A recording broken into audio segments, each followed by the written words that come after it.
우리 교회로 들어오는 길목 곳곳에 집들이 성탄절 분위기를 아주 멋있게 자아내고 있습니다. 여러분들 오셨는지 모르겠지만 수요 예배 때 오다 보니까요, 저희 길목의 한 집은 얼마나 많은 성탄추리를 지붕 위에 걸어 놓았는지 지붕이 무너질 정도입니다. 굉장히 아름답게 화려하게 성탄추리를 해놨습니다. 성탄절이 앞으로 15일 남았는데 이미 성탄절 분위기는 이곳저곳에서 우리가 볼 수 있습니다. 일반적으로 성탄절 기간을 맞이하면 성탄절 주일 때 성탄 관련 말씀을 보통 전하지만 우리가 지금 마태복음 강의를 시작한 지 이제 6번째가 되는데요. 이번 한 달 동안은 성탄절 관련된 말씀을 계속해서 전하도록 하겠습니다. 앞으로 4주에 걸쳐서 이제 성탄절에 등장하는 인물들, 사건들을 통해서 우리가 성탄절을 다시 한번 숙고해보는 시간을 갖도록 하겠습니다. 오늘은 성탄 이야기 중에 요셉, 예수님의 아버지죠, 요셉 이야기를 함께 살펴보도록 하겠습니다. 요셉은 갈릴리 남쪽에 있는 나사렛 동네 출신입니다. 시골 마을입니다. 인구가 대략 이 정도 살았습니다. 제가 여러 번 성지 세미나 강의할 때 나사렛의 인구가 이 정도였습니다 라고 얘기하면 어떤 분들은 아주 심플하게 대답을 하셔요. 몇 명일까요? 4명. 아무리 인구가 적어도 4명이겠습니까? 나사렛에 대략 400명 정도가 살았습니다. 요셉 당시에요. 그러니까 가구 수로 따지면 대략 5, 60가구 정도밖에 되지 않는 아주 작은 시골 산골 마을입니다. 지금은 연애나 중매 결혼을 합니다. 저는 연애 결혼을 했습니다. 저희 어머니께서는 사진 한 장 보고 저희 아버지와 결혼을 했습니다. 근데 저희 아버지가 상당히 잘생겼습니다. 저를 보시면 아시겠죠? 저희 아버지가 상당히 잘생기셨어요. 젊을 때 사진을 보니까요. 그래서 아마 저희 어머니께서 사진 한 장 보고 바로 이 남자다 하고 결혼을 한 것 같습니다. 옛날 결혼은 주로 양가 부모님이 만나서 결혼을 결정하고 자녀들은 그 뜻에 따랐습니다. 이게 참 좋습니다. 자녀들의 눈에 차는 남자가 부모님 눈에는 또 다르게 보일 수 있거든요. 그래서 어쩌면 가장 안전한 방법은 부모님이, 양가 부모님 만나서 결혼을 잘 얘기하고 이제 결혼을 결정하면 자녀들이 따르는 것도 괜찮다라는 생각이 듭니다. 옛날 성경시대 당시에는 그랬습니다. 성경시대 당시에는 서로 연애를 해서 결혼을 하는 경우는 아마 드물었을 것입니다. 없다라고 볼 수는 없겠지만 드물었을 거예요. 주로 양가 부모가 만나서 결혼을 결정하면 그 자녀들은 그 뜻에 순종해서 결혼을 하였습니다. 여자들은 나이가, 여러분 놀라지 마십시오, 13세에서 15세 때 결혼을 했습니다. 그렇게 따지면 지금 체림이 나이가 19살이니까 이미 노처녀가 된 겁니다. 노처녀. 13살에서 15살 사이에 여자가 결혼을 했습니다. 남자는 어떨까요? 제가 아무리 찾아봐도 남자 나이는 몇 살 때 결혼을 했다라는 기록을 찾을 수가 없었습니다. 다만 남자는 스스로 자립해서 가정을 꾸릴 수 있는 나이 때 결혼을 했다, 이렇게 나와 있습니다. 그러니까 아마 남자 나이가 적어도 20살 넘어서 20대 중반 혹은 그 이상 되었을 때 결혼을 했을 가능성이 있습니다. 그러니까 요셉은 아마 20대 초, 중 혹은 후반 때 결혼을 하게 된 것이고, 요셉의 아내가 되는 마리아는 13살에서 15살, 그러니까 지금 말하면 중학교 2, 3학년 때 이제 결혼을 하게 된 것입니다. 유대인들은 결혼을 하기 전에 약혼 기간을 가졌습니다. 이 약혼 기간은 짧게는 몇 달, 길게는 1년 정도를 약혼 기간을 보내게 됩니다. 이 약혼 기간을 결정하는 것은 결혼을 하는 남편 될 사람이 신혼집을 다 지을 때까지가 약혼 기간입니다. 상상컨대 이럴 수 있습니다. 옛날에 사진이 있었다면 이제 요셉의 부모님이 마리아를 만나고 나서 마리아의 사진을 요셉한테 보여준 겁니다. 보니까 딱 요셉의 이상형인 거예요. 그럼 요셉이 집을 어떻게 지을까요? 밤새도록 집을 짓는 겁니다. 왜요? 빨리 결혼하고 싶으니까요. 근데 사진을 봤는데 이거 영 아닙니다. 그러면 세워라 내워라 하면서 1년이든 2년이든 혹은 그 이상 걸려서 집을 아예 짓지 않을 수도 있습니다. 약혼을 하는데 이 약혼 기간은 말씀드린 것처럼 약 1년 정도까지 가게 되는데 남편이 이제 집을 짓게 됩니다. 지금은 약혼식을 하지만 지금 약혼식은 결혼을 하겠다는 약속이죠. 물론 성경시대 당시에도 약혼식은 결혼을 하겠다는 약속입니다. 근데 여기에는 그 이상의 의미가 있습니다. 오늘 본문 18절 19절에 보면 아내 혹은 남편이란 표현이 있습니다. 그 말인즉슨 약혼했지만 요셉을 부를 때에 요셉씨 이렇게 부르는 것이 아니라 내 남편, 마리아를 부를 때 마리아 이렇게 부르지 않고 내 아내 이렇게 불렀다는 것입니다. 약혼이지만 결혼한 것과 다를 바가 없습니다. 다만 한 가지 차이점은 동거를 하지 않는 것입니다. 정식 결혼식을 하기 전까지는 동거를 하지 않는 것입니다. 자, 이제 요셉과 마리아가 약혼을 하고 요셉은 자기의 이상형이고 예쁘고 아름다운 마리아를 위해서 신혼집을 열심히 짓고 있는 상황이었습니다. 그러던 어느 날 마리아가 성령의 능력으로 임신을 하였습니다. 제가 여러분 지금 이 말을 하면서 여러분 표정을 보니까 전혀 놀라지 않습니다. 아마 여러분들은 이미 이 사건을 이미 잘 알고 계시기 때문에 놀랄 일이 없겠죠. 아무튼 임신을 했습니다. 18절 말씀 보니까 이렇게 기록되어 있습니다. 예수 그리스도의 나심은 이러하니라. 그의 어머니 마리아가 요셉과 약혼하고 동거하기 전에 성령으로 잉태된 것이 나타났더니, 자, 이제 마리아에 대해서는 다음 주에 우리가 자세히 살펴볼 예정이고요. 오늘은 요셉에게만 좀 집중을 해보도록 하겠습니다. 자, 마리아가 임신을 했습니다. 19절 말씀 보니까 이 사실을 요셉이 알게 되었습니다. 19절은 이렇게 시작합니다. 그의 남편 요셉은 의로운 사람이라 그를 드러내지 아니하고 가만히 끊고자 하여. 여러분, 이 얼마나 황당하고 당황스러운 소식입니까?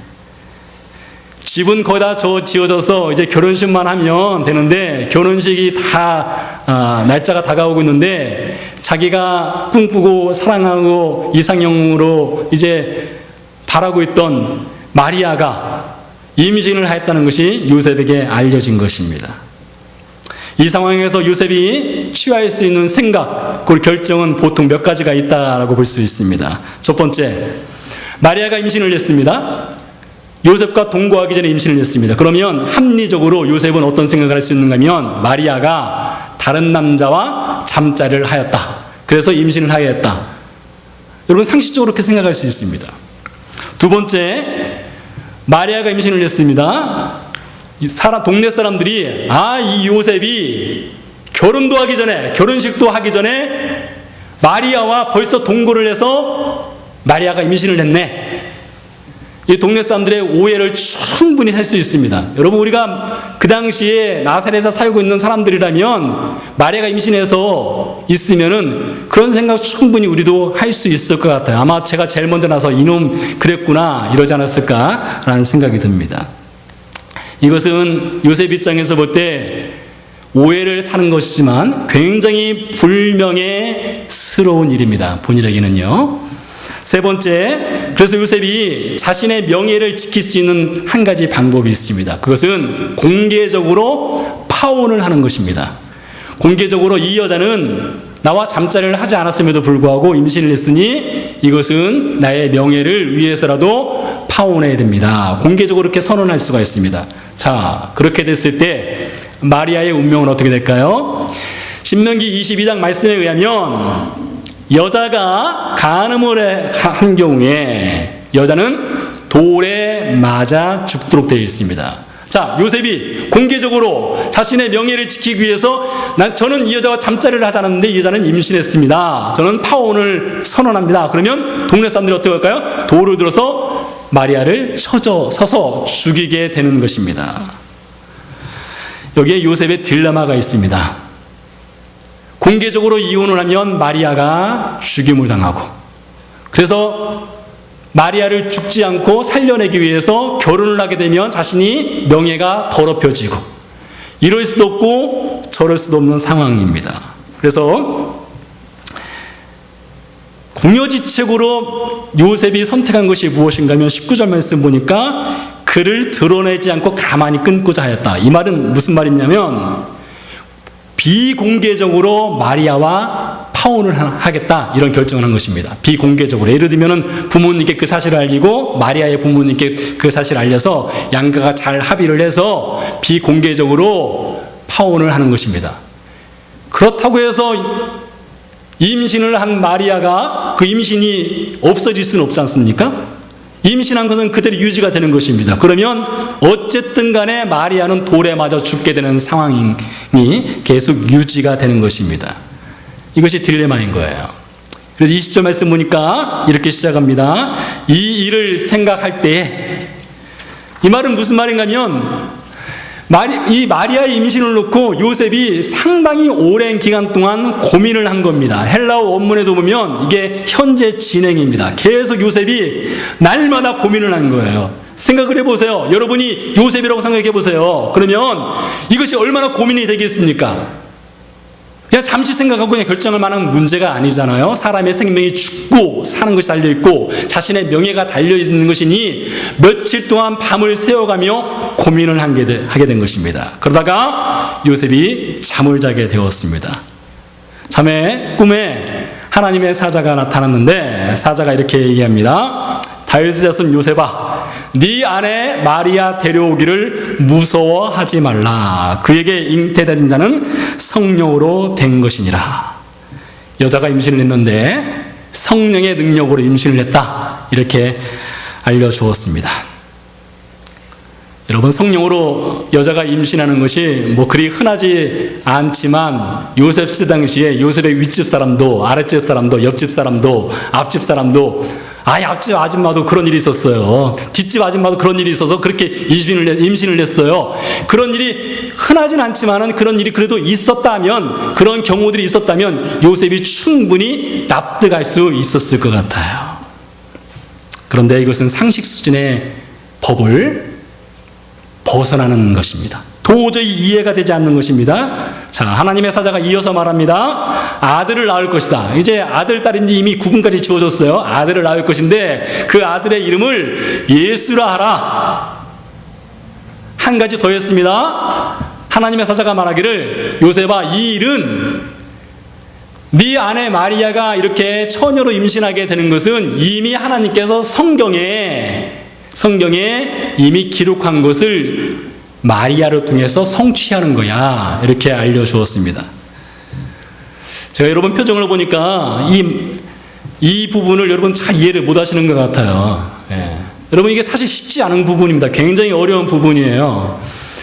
성령의 능력으로 마리아가 임신을 했고 성경에 이미 그것이 기록되어 있고 그것이 성취된 것이다. 여러분, 이게 말은 쉽지만 굉장히 어렵습니다. 그래서 신학자들이 이 부분을 놓고 굉장히 많은 연구를 했어요. 연구를 하고 지금도 많은 논쟁이 있는 부분이 이 성경 구절입니다. 그래서 고민이 됩니다. 저도 이것을 여러분에게 어떻게 이해시킬지. 자, 그래서 제가 하나의 예를 한번 들어보도록 하겠습니다. 제가 여러분을 이해를 못 시킬 것 같아요. 그러나 다른 예를 한번 들어보도록 하겠습니다. 여러분의 이해로 돕기 위해서 시대를 바꿔서 제가 체리미를 좀 예를 들어서 말씀드리도록 하겠습니다. 제가 어제 이 설교를 준비하면서 제 체리미한테 이미 양해를 구했습니다. 자, 제 딸 체리미가 약혼을 하였습니다. 결혼식은 이번 12월 25일입니다. 이제 15일 뒤면 이제 결혼식을 하게 된 겁니다. 체리미와 약혼한 형제가 지금 우리 교회를 다니고 있습니다. 그래서 그 형제가 체리미가 얼마나 마음에 들었는지 이 형제가 집을 어떻게 지었을까요? 밤새워가며 집을 지었습니다. 이제 집이 거의 완성되고 이제 결혼식만 기다리고 있었습니다. 그런데 이게 웬일입니까? 체리미가 임신을 해버린 겁니다. 체리미가 임신을 해서 배가 불러오기 시작했습니다. 그것도 벌써 이미 몇 개월 지난 겁니다. 이 소식이 교회 여러분들, 성도 여러분들께 다 전해졌습니다. 교회가 어떻게 될까요? 발칵 뒤집힙니다. 아마 저는 이번 주가 제 마지막 설교가 되고 다음 주부터 다른 데로 이제 떠나게 될 것입니다. 아마 이 캔자스 지역을 완전히 떠나게 돼야 될 상황일 수도 있습니다. 체리미와 약혼한 그 형제는 황당, 무계, 당황, 분노, 절망, 이것으로 가득 차 있을 것입니다. 그래서 이 관계를 빨리 끊어야 되겠다 이렇게 생각할 것입니다. 그런데 그 형제에게 하나님의 천사가 나타나서, 아니 천사가 하는 것보다 예를 들면 우리 장로님께서 그 형제를 찾아가서, 형제요, 체림이가 이렇게 임신한 것은 성령의 능력으로 임신한 거예요. 성령의 능력으로. 이것은 하나님께서 이미 성경에 체림이한테 그런 일이 있을 거라고 예언을 했고 거의 성취된 것인가, 그걸 믿고 그걸 받아들이시오, 이렇게 이야기한 것입니다. 여러분이 그 형제라면, 그 형제의 부모님이라면 어떻게 하시겠습니까? 아마 제 상상컨대 장로님의 뺨이 가만히 남아있지 않았을 것 같습니다. 손자국이 이쪽에 앞쪽으로 여러 군데 나지 않았을까 싶습니다. 우리가 성경 말씀을 이렇게 읽으니까 요셉의 입장이 아니니까 뭐 그럴 수 있겠다, 몸이 건조하게 고개를 끄덕일 수 있을지 모르겠지만, 우리 자신이 실제 당사자라면 이건 굉장히 어려운 상황입니다.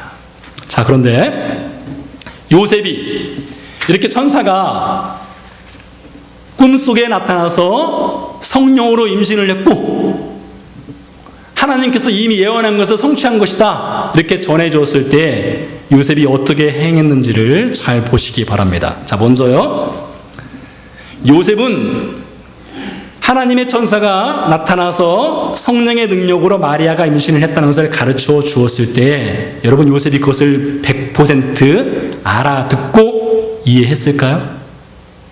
그렇지 않습니다. 저나 여러분이나 요셉이나 똑같은 사람입니다. 그 상황이 되면 그것은 사람의 상식과 합리적인 이성으로는 도저히 이해가 되지 않는 것이기 때문에 그것을 요셉이 알겠습니다, 이해했습니다 이렇게 말할 수 있는 상황이 아닙니다. 자, 그런데 24절 보니까 요셉에 대해서 이렇게 증언합니다. 요셉이 잠에서 깨어, 이제 천사의 말을 듣고 잠에서 깬 겁니다. 주의 사자의 분부대로 행하여 그의 아내를 데려왔다. 아주 간단하게 표현했습니다. 주의 사자가 분부한 대로, 하나님께서 명하신 대로 요셉은 그대로 받아들였습니다. 요셉은 주의 사자에게 단 한마디도 묻지 않았어요. 왜 하필이면 접니까? 옆 동네에 다윗도 있고 뒷동네에 야곱도 있는데 왜 하필이면 접니까? 라고 묻지 않았습니다.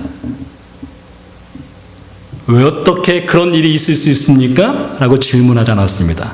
그저 주의 사자가 명령하시니까 이해는 되지 않지만, 상식적으로 받아들일 수는 없지만 순종하였습니다. 우리가 읽은 마태복음 1장 18절에서 25절 사이에 여러 인물들이 등장하지만 그 중에 단연코 중요한 인물 한 명을 뽑으라면 바로 요셉입니다. 여러분, 드라마나 영화에 보면 대사가 제일 많은 사람은 아마 주인공일 것입니다. 그런데 오늘 본문의 주인공이라고 할 수 있는 요셉에게는 대사가 한마디도 없어요. 단 한마디도 없습니다. 그는 그저 침묵하는 순종의 하나님의 사람이었습니다. 마태복음 2장 13절에 보니까 주의 사자가 다시 한번 요셉에게 나타납니다. 나타나서 이렇게 말합니다. 헤롯이 아기를 죽이려 하니, 즉 예수를 죽이려 하니 아기를 데리고 애굽으로 피난 가라 하겠습니다. 갑자기 또 피난 가라는 거예요. 애굽으로요. 근데 그때도 보니까 요셉이 단 한마디도 말하지 않습니다. 그저 조용히 아기를 데리고 마리아와 함께 애굽으로 내려갑니다. 침묵하는 순종을 하였습니다. 마태복음 2장 19절입니다. 주의 사자가 다시 한번 요셉에게 나타났습니다. 그리고 말합니다. 헤롯이 죽었으니 이제는 모친과 마리아와 아기를 데리고 이스라엘 땅으로 돌아가라. 그때도 요셉은 단 한마디도 묻지 않았습니다. 그저 주의 사자가 말하니 침묵함으로 순종하였습니다. 예수님의 족보상 아버지인 요셉에게 하나님의 사자가 3번 나타났습니다. 3번 나타나서 3번 다 명령을 내렸는데 요셉은 한마디도 하지 않고 그저 순종만 했습니다. 침묵의 순종입니다. 왜 그렇습니까? 왜 그렇게 해야 됩니까? 저 좀 이해시켜 주세요. 저 좀 설득시켜 주세요. 이런 말 하지 않았습니다. 어떻게 그것이 가능했을까요? 어떻게 요셉은 단 한마디도 묻지 않고 침묵하며 순종하는 것이 가능했을까요? 사랑하고 신뢰하면 순종할 수 있습니다. 사랑하고 신뢰하면 순종할 수 있어요. 여러분도 그랬어요. 여러분의 남편에게, 여러분의 아내에게 아내가 사랑스러우니까, 남편이 사랑스러우니까 나에게는 좀 이해가 되지 않지만은, 상식적으로 받아들이고 싶지 않지만은 여러분 남편 따라서, 아내 따라서 순종하며 살았어요. 신뢰하며 살았어요. 여러분도 그렇게 살았습니다. 요셉이 그렇게 했던 것입니다. 성경은 요셉이 어떤 인물인지 자세하게 말하지 않습니다. 많은 말을 하지 않지만은 요셉에 대해서 마태복음 1장 18절에 이렇게 이야기하고 있습니다. 그는 의로운 사람이었다. 그는 의로운 사람이었다. 19절입니다. 19절. 19절에 보니까 그는 의로운 사람이었다. 이 한마디를 하고 있어요. 그 한마디면 충분합니다. 그 한마디면 그 사람이 어떤지 알 수 있어요. 성경에 처음으로 의롭다 인정받은 사람이 있습니다. 창세기 6장에 나오는 노아입니다.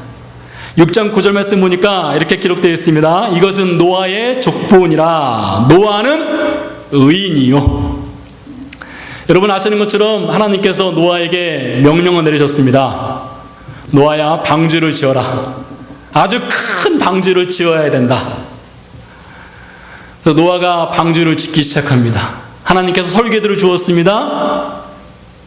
청사진을 다 주었어요. 그리고 방주를 지은 다음에 동물들을 다 데려와서 그 안에 집어넣고 어떻게 살아야 된다는 것을 다 알려주셨어요.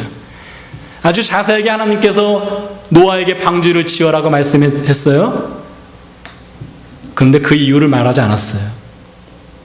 이 세상의 죄악이 관영하기 때문이야, 그렇게 말하지 않았어요. 노아는 하나님 말씀을 듣고 그저 순종했습니다. 노아에 대해서 성경은 이렇게 증언을 하고 있습니다. 6장 27절 말씀 보니까 노아가 이와 같이 하여 하나님이 자기에게 명하신 대로 다 준행하였더라. 말이 필요 없습니다. 왜요? 하나님이시니까. 사랑하고 신뢰하고 믿을 만한 분이니까. 그렇기 때문에 노아는 하나님이 말하는 것이라면 그대로 듣는 것입니다. 그대로 순종하는 것입니다. 사랑하는 교회 여러분, 저 여러분 어떻습니까? 우리는 우리 자신의 목소리를 참 잘 듣습니다. 우리 자신의 내면에서 말하는 목소리를 참 잘 들어요. 그것이 거짓일지라도 잘 듣습니다. 그것이 잘못된 것일지라도 우리는 우리 자신의 목소리를 잘 들어요. 여러분, 우리는 우리 주변 사람들이 말하는 것 참 잘 듣습니다. 특별히 귀가 얇은 분 있죠. 저도 귀가 상당히 얇습니다만 귀가 굉장히 얇은 사람들이 있습니다. 그래서 이 사람이 이야기하면 혹하고 넘어가고 저 사람이 저렇게 하면 혹하고 넘어가는 사람들 있습니다. 세상을 향한 귀가 얇고 넓게는 열려 있는데 정말로 우리가 신뢰하고 사랑하는 하나님을 향한 귀는 어떻습니까? 예수님을 믿는다는 것, 예수님을 믿는다는 것은 많은 말로 이야기할 수 있겠지만 예수님을 믿는다는 것은 주님의 말씀을 듣고 그 말씀을 사랑하고 신뢰하기 때문에 순종하는 것입니다. 야고보가 이렇게 증언합니다. 사람이 믿음이 있노라 하고 행함이 없으면 무슨 유익이 있으리요? 그 믿음이 능히 자기를 구원하겠느냐? 다들 믿음이 있다고 합니다. 몇십 년은 신앙생활 했다고 합니다. 목사라고 합니다. 장로라고 하고 권사라고 하고 집사라고 합니다. 3대째 신앙의 가정에서 살았다라고 합니다. 그것이 신앙, 믿음의 기둥을 세워가는 것처럼 자랑하고 이야기합니다. 그러나 그 믿음을 드러낼 수 있는 침묵의 순종이 과연 있느냐, 이것입니다. 옷을 입다가 옷단추 하나 잘못 채우면 금세 알아봅니다. 그리고 다시 잘 채웁니다. 여러분, 순종의 단추는 어떻습니까? 순종의 단추를 잘 채워가고 있습니까? 그리스도를 믿는다는 것은 말이 아니라 순종을 요구하는 것입니다. 순종으로 채워가는 것입니다. 내 뜻이 아니라 주님의 뜻, 내가 사랑하고 신뢰하는 그 주님의 뜻을 인정하고 채워가는 것입니다. 그리스도인들은 머리와 가슴만 뜨거워서는 절대 안 됩니다. 여러분, 머리 뜨거워지면 병나는 것입니다. 가슴이 뜨거워지면 무엇인가 열정은 있는 것 같은데 그 뜨거움이 손과 발로 연결되지 않으면 그것은 무의미, 무가치한 것입니다. 저는 17살에 예수님을 영접했습니다. 올해로 30년째를 맞이합니다. 제가 이 말씀을 준비하면서 지난 30년을 파노라마식으로 한번 돌려봤습니다. 제가 지난 30년 동안 예수님을 영접한 이후에 제 삶에 과연 하나님을 향한 신뢰와 하나님을 사랑한다는 고백은 있었는데 그 신뢰와 사랑 고백에 걸맞는 순종하는 삶이 저에게 과연 얼마나 있었는가를 냉철하게 돌아보았습니다. 제 자신의 목소리를 경청하는 데는 제가 얼마나 열심을 냈던 사람인지 모릅니다. 제 주변 사람들이 말하는 것이 저에게 유익할 때 그것에 제 귀를 기울이는데 열심을 냈던 것이 사람입니다. 그런데 제 삶의 주인이신 예수 그리스도, 저를 위해서 하나뿐인 아들을 주신 그 하나님의 말씀 앞에 제 자신이 순종의 무릎을 꿇지 못하고 꼿꼿하게 교만의 목을 세웠던 적이 참으로 많이 있었습니다. 오늘 요셉의 순종은 침묵의 순종입니다. 이해가 되지 않고 상식적으로 받아들일 수 없고 합리적 이성으로 그것을 판단해 또 아무리 생각해도 이해가 될 수 없지만 그분이 하나님이기 때문에 요셉은 그저 침묵으로 순종했습니다. 요셉 이전은 약 700여 년 전에 이사야라고 하는 선지자가 장차 메시아가 오셔서 당하실 고난에 대해서 이사야서 53장에 기록을 하고 있는데 그 중에 7절에 이렇게 말하고 있습니다. 그가 곤욕을 당하여, 여기서 그라는 것은 예수님을 뜻합니다. 곤욕을 당하여 괴로울 때에도 그의 입을 열지 아니하였다. 도수장으로 끌려가는 어린 양과 털 깎는 자 앞에서 잠잠한 양같이 그의 입을 열지 않았다. 이 말씀은 예수님께서 십자가를 치러 골고다 언덕으로 올라가는 장면을 말한 것입니다. 의로우신 분이고 거룩하신 분이시고 죄가 없으신 분이시고 심판자이십니다. 만왕의 왕이십니다. 그러나 그분이 죄인 앞에 신문을 당할 때에 그분은 입을 다물었고 침묵함으로 하나님께 순종하셨습니다. 그 침묵의 십자가를 지기 바로 전날 밤 예수님께서 겟세마네에서 기도하셨습니다. 우리가 잘 아는 기도입니다. 무릎을 꿇고 하나님께 기도합니다. 아버지여, 할만하시거든 이 잔을 내게서 지나가게 하소서. 그러나 나의 원대로 마옵시고 아버지의 원대로 하옵소서. 그 침묵에 순종을 하기 위해서 예수님께서 하나님께 기도한 장면입니다. 여러분, 겟세마네에 가면 그 겟세마네 정원에 예수님의 이 기도문이 기록된 동판이 있습니다. 그 동판 아래쪽에 또 다른 기도문이 있습니다. 어느 누군가가 기도를 해서 새겨 넣은 것 같은데요. 기도문의 내용이 이렇습니다. 예수님, 칠흑같이 어두운 밤 고뇌에 차서 당신은 하나님을 신뢰하며 철저히 순종하는 기도를 드렸습니다. 저에게 두려움과 근심의 날이 이를 때에 나의 아버지요, 내가 당신이 하는 일을 다 이해하지는 못합니다. 그러나 저는 당신이 하는 일을 신뢰합니다. 라는 기도입니다. 여러분, 우리가 그리스도인으로 살아가면서 우리가 하나님이 하시는 모든 것을 다 이해하기 때문에 우리는 하나님을 따르는 것이 아닙니다. 상식적으로 납득이 되기 때문에 하나님을 믿는 것이 아닙니다. 합리적 이성으로 판단이 가능하기 때문에 하나님을 따르는 것이 아닙니다. 그분이 하나님이시기 때문에, 그분이 그 하나뿐인 독생자를 우리에게 주셨기 때문에, 그분이 오직 우리를 생명을 구원하실 수 있는 유일하신 하나님이시기 때문에, 그분이 우리를 사랑하시기 때문에 우리는 순종하는 것입니다. 2017년이 저물어가고 있습니다. 우리 그리스도인들은 주님이 하시는 일을 다 이해하고 상식적으로 납득되기 때문에 머리가 뜨거워지고 가슴에 열정이 차서 순종의 손과 발이 움직이는 것이 아닙니다. 하나님을 사랑하기 때문에 순종하는 것입니다. 하나님을 신뢰하기 때문에 그분을 따르는 것입니다. 이제는 한 해를 마무리 지으면서 우리에게 순종의 열매가 과연 어디에 있는지를 살펴볼 시간이 되었습니다. 한 해를 살아온 동안 우리가 드릴 순종의 열매가 과연 무엇인가? 제 인생 30년 예수 그리스도를 믿어온 삶 가운데 순종의 열매가 과연 무엇인가?